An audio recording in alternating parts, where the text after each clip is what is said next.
they're frustrated, and I am frustrated. I'm frustrated beyond compare. I have talked to all three of you individuals today, and I know that you guys get it, and I would not want to be in your seat. But we cannot keep doing business as we've done in the past, because business of the past is why we're still doing business right now and broke. And I certainly appreciate your time, appreciate you allowing me to speak to you today, and it's good to see every one of you, and I hope that we, as a collective body, can come to the place where Constitution is the mandate.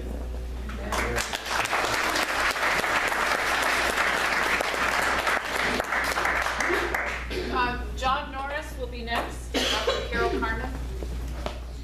My name is Carol Carmen. Thank you, Greg. That was really good.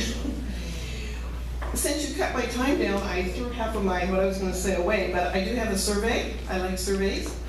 And yes or no. And my first question is, will you advance and support, just for this year, a balanced bottom line budget? I'm a bottom line person. Of $4.5 billion. Shelley? Yes. Cathy? Yes. And Bill? Thank you.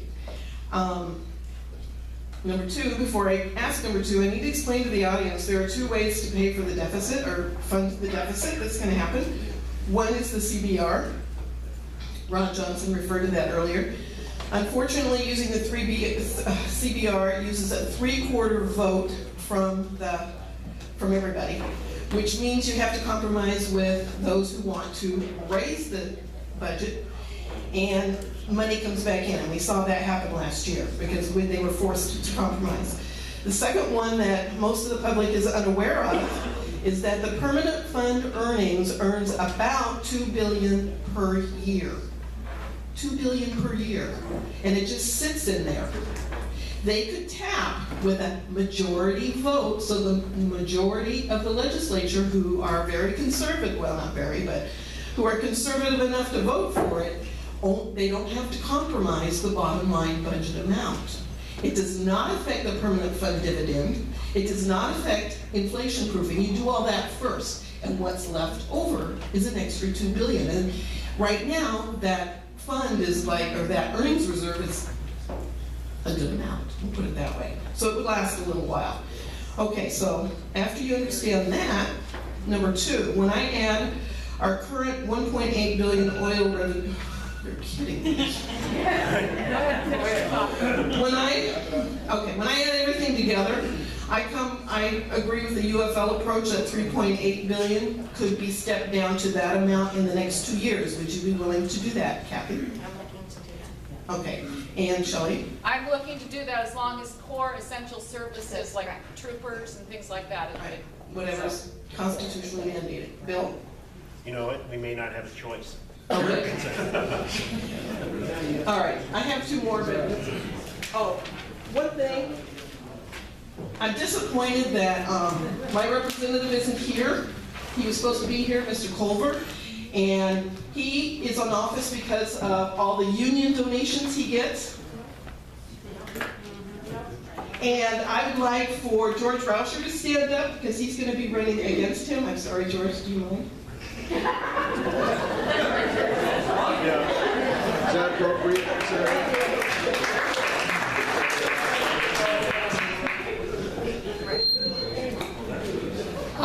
Yeah, thank you. Next is John Norris, followed by Linda Combs. Good morning. My name is John Norris, 20 years resident of Big Lake. I'm on the Matthews-Cabrillo Advisory Committee for the marijuana issue up here over House Bill 75. I came here with the wrong impression of the bill myself because of what I've read on social media. There's a large perception that people believe that they're going to be prohibited from engaging in any kind of commercial activities with cannabis, even in like the Matthews-Cabrillo, and that anybody that's not in the municipality will also be limited or prohibited. So I'm going to go back, thankfully, and be able to tell a lot of people that that's incorrect. I still do, and many people would object to the government coming into our house and telling us how many plants can be in a household when there's multiple adults there. That's, I feel, ridiculous, and everybody else is pretty outraged over it too. Unorganized borough, I don't think, I think Mr. Vildas was pretty much on mark with that, that there's no organized way to regulate in an organized borough, so they would have to get together and form something. So please stay out of our house. Please don't cut education. Education is the most important thing in anybody's life, and we need to increase funding for it and make it easier to get for everybody. And spend within your limits. Constitutional mandates. Constitution is the supreme law of the land. Any doubt, check Marbury versus Madison, United States Supreme Court. The Constitution is the supreme law of this land. Everybody, including myself, all military, all politicians, have to swear an oath to the Constitution, and I would ask you not to ignore the Constitution, to go back and read it and find out what it really says, because the Constitution is there to limit the power of government. I know government doesn't like that, but it's necessary, and our history has shown us why. So please stay within your budgetary limits. With the money that's coming in, don't spend more than you make. No business can survive like that. Please don't cut education, and please stay out of our households.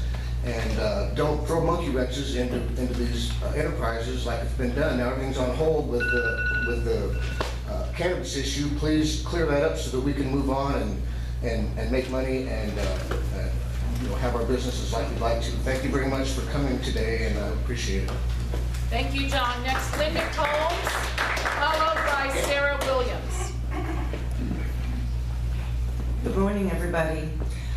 First and foremost, I really want to thank the three of you for being here today. All of you have had opportunities over the years to let you know how I feel about communicating with our citizens and with those who elect us to office. I'm Linda Combs. I'm currently on the Palmer City Council.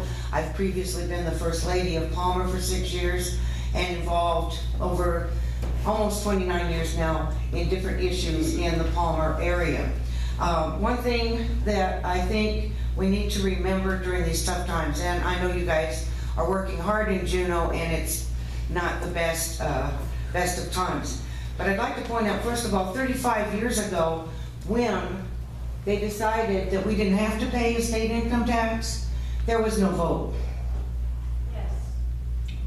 35 years ago, when they said, hey, we're going to let all of our citizens enjoy some of these benefits of being a wealthy state, they didn't have town hall meetings, and they did not have to take it to a ballot, and everybody's enjoyed that.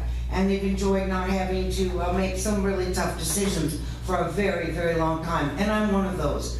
I used to pay state income taxes. I remember how it was. And in those days, I was grossing less than $18,000 a year.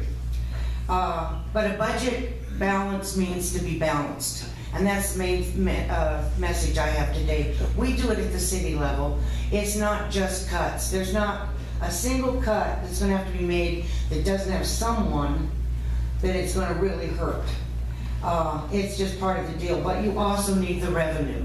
So the one thing I'd ask you to take into consideration, since you have folks in this room and out there that are a little bit of a minority, I've mentioned this to you before, we already pay a sales tax if you live inside a municipality. We're a very small handful of people that would be double taxed if it's a sales tax. That's why I don't think it's the fairest way to go. Most people don't realize that. But we already pay a sales tax. There's a huge portion of this state that doesn't pay any sales tax, and if they were, they wouldn't be in as much trouble. Thank you for your time. I just have a 10-second.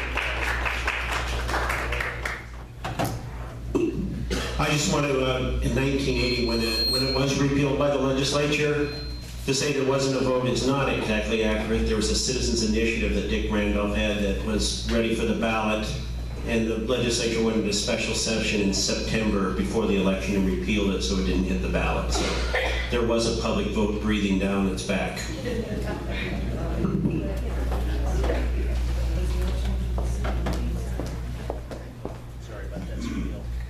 And after Sarah Williams, Bob Lochner. All right. Hi, guys. So thank you so much for coming. My name is Sarah Williams. I am CEO of Midnight Greenery, and I am representing the cannabis industry today. So I want to thank you for what you've done so far. You guys have a really flawed initiative that came to you.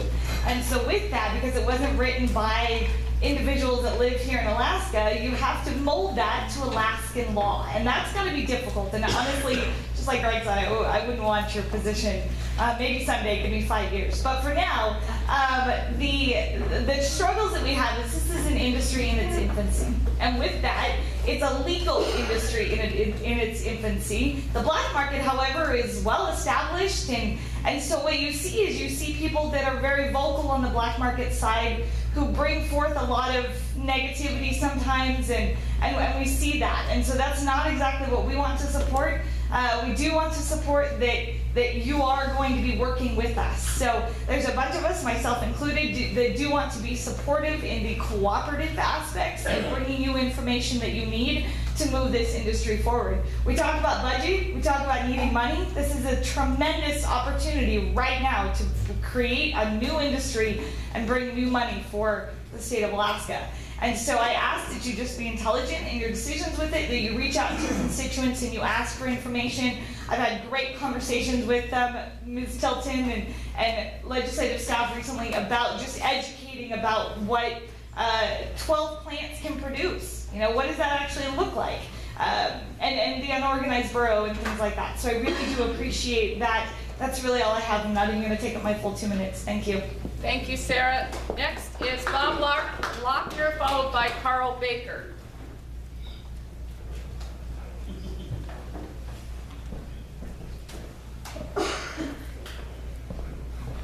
Good morning. Hey, thanks for having this out on a town hall. It gives everybody an opportunity to speak their mind. Couple issues. First thing, last town hall I asked about Sharia law and creating anti-Sharia law here in Alaska. Any progress on that? You said the governor was working on it, but I haven't heard anything. Yeah, I don't know that there's a bill in, Bob. Okay, needs to be. And here's the reason why. Obama's just approved 250,000 Syrian refugees coming to America. 10,000 of them, I think, are scheduled for Anchorage. Now, we know how overcrowded Anchorage is, and this is another thing. Chances are they'll all be on welfare, and we have, that's going to add to the budget. In addition, with Anchorage being so overpopulated, and with all the multiplexes or the detached fourplexes that were built in Wasilla last year, I can almost guess that a lot of those refugees are going to end up out here. So we don't need the Dearborn, Michigan scenario where we have 10,000 refugees out here that are all demanding Sharia law, which is totally against the Constitution, totally against human rights, totally against women's rights. We need to be proactive and stop that in its tracks. Florida tried to pass one. It passed 24-14, split right down political lines. 24 Republicans voted against, voted for the anti-Sharia law. 14 Democrats voted for it. I don't understand that. I cannot wrap my head around that.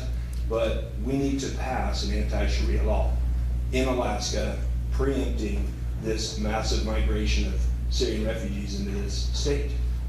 So that's basically all I have to say on that. But we definitely need to be proactive. I think everybody knows I'm with everybody else. Spend within your means. You can't punish us for our government mismanaging the funds. So. Thank you, Bob.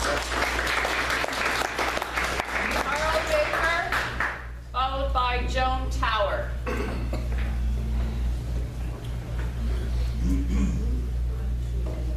Sorry about the squelch, Carl.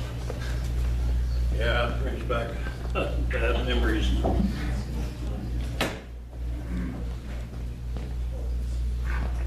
Thanks for having me up here. I'm Carl Baker. I'm a board member of the Senior Center here, and we're grateful for what you folks do for us. And I know you have a real tough job trying to, I know you're only 3 of, I forget how many's involved, 60. And you have a house full of kids, One wants this toy, one wants that toy, and mom and dad have to step in there and split it, make it right for everybody. I know that's kind of a simple way to put it, but You know, when a household has a low-income budget, you cut back on things. And when things are better, you can have the nicer things. But right now, we need to cut back as much as we possibly can. And I hear this stuff about marijuana, and okay, it's against law for me to make moonshine, but my neighbor can grow marijuana. I don't understand all that stuff. So, and one's just as bad as the other as far as I'm concerned. I know it's going to bring more income in, but it's going to bring in more problems too, because you'll have to have additional law enforcement and so forth, bigger jails. We don't need that. We need to cut back on stuff. So I'm a little bit confused about some things. Of course, I'm old-fashioned too, because I have not much hair, and what I do have is white. I call myself an Arctic blonde. So I applaud you folks for what you're doing, and do your best. And, okay, should we give up? Finish your sentence. Thank you, Tom.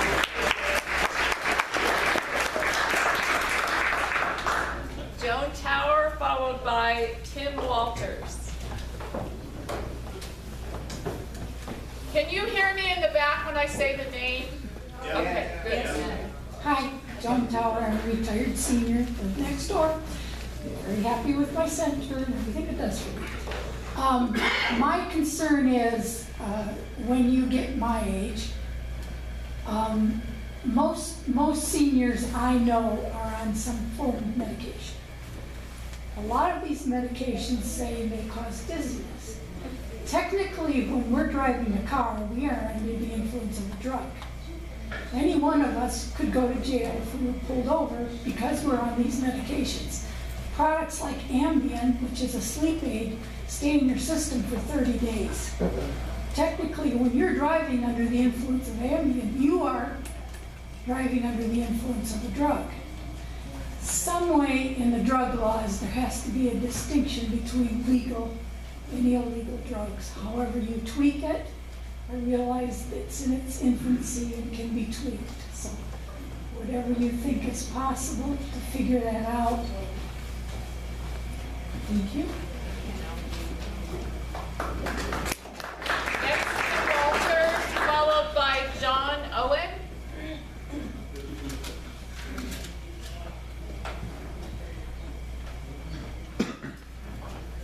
Good morning, my name is Tim Walters. I am president of the MAPSU Education Association. I represent about 1,200 teachers here in the Valley. First of all, I'm here to speak about the budget, and I'm going to ask that you, well, right now, all of you know we're not going to cut our way out of this. And I'd like to ask you to look at the different plans out there. There are a multitude of them, but all the reasonable and realistic ones involve utilizing the permanent fund earnings reserve. Again, we're not going to cut our way out of this mess. Along with that, I'm going to ask that please do not cut education funding anymore. The reality right now here in our school district is that we have the highest class sizes in the state. No, that's not true. It's not unusual for high school teachers to see 160 to 180 students in a day.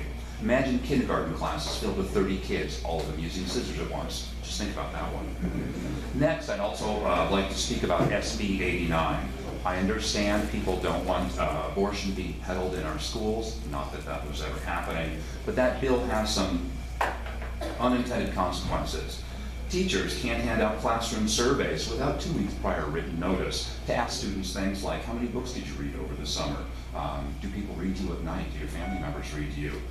As a science teacher, I can't talk about viruses in my class. If someone says, Mr. Walters, why can't we cure HIV? I can't talk about what happens with retroviruses. I can't discuss that, let alone issues with population dynamics, let alone I can't talk about, as a science teacher, how two haploid cells merge and then form a diploid cell and undergo meiosis to form a multicellular human being, which is us. Can't talk about that without 2 weeks prior notice in class. This bill has some real problems. and it would help all of us to get those worked out. Thank you.